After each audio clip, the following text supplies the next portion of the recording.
Bumisita sa bayan ng Binmalay, Pangasinan si Israel to the Philippines Ambassador Her Excellency Dana Kirsch bilang bahagi ng layunin na palakasin pa ang ugnayan ng Israel at Pilipinas sa pamamagitan ng community engagement at kooperasyon sa lokal na pamahalaan. Isa sa mga sentro na bahagi ng pagbisita ng embahadora ang pakikiramay sa naulilang pamilya ni Angeline Peralta Aguirre, isang Pilipinang caregiver na nasawi sa Israel noong October 7, 2023 kasabay ng koordinadong pag-atake ng Hamas fighters.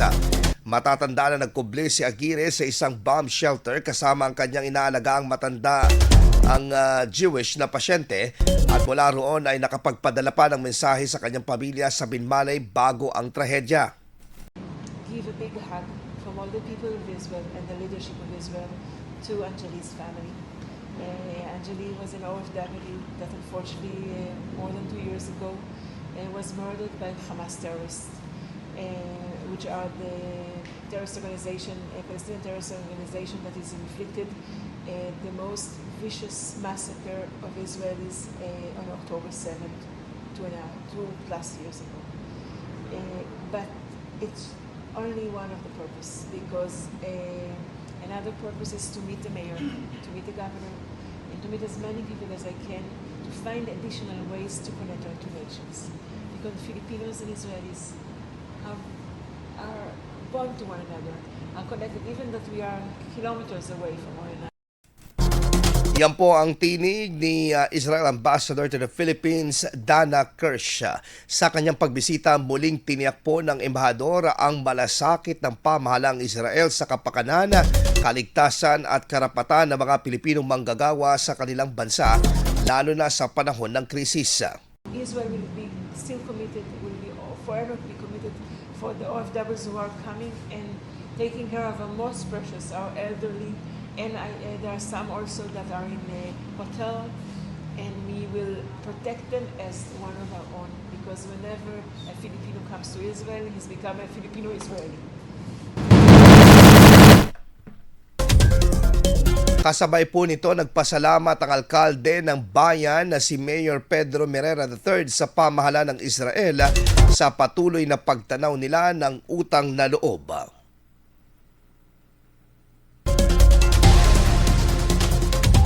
Nagagalak at natutuwa sa mga sinasabi ng ating ambassador ng Israel dito sa Pilipinas dahil may ugnayan na gusto niyang matulungan ang ating bayan ng Binmalay. Of course, we all know that we have also OFWs from Binmalay to Israel. Yan po ang tinig po ni Mayor Pete Merera III. Ibinahagi rin po ni Ambassador Kirsch ang posibilidad ng technical at educational cooperation sa Binmalay. Gayon din ang programang maaring i-coordinate ng LGU para sa suporta sa mga pamilya ng OFWs at sa mga mas maayos na pagtugon sa mga emergency situations. Find additional ways to make this important bond between our two nations, with the OFWs that are connecting our two nations, to find additional ways to make sure that this bond gets stronger and that we are protecting and enjoying more OFWs that are coming to Israel. Kasama rin sa mga inilahad ang cultural at youth exchange programs na maaaring ipatupad upang palakasin pa ang people-to-people ties ng dalawang bansa. We have a program that we send students of agriculture to Israel for 11 months program of studying agriculture and cutting-edge technology in agriculture from Israel. Sa kanyang official visit sa Pangasinan kahapon, nagtungo rin si Ambassador Kirsch sa provincial capital at sa lungsod ng Alaminos kung saan nakipagpulong siya sa mga lokal na opisyal para talakayin ang mas pinalawak na kooperasyon sa pagitan ng Israel at ng mga lokal na pamahalaan sa lalawigan ng Pangasinan. IFM News. IFM News. IFM News.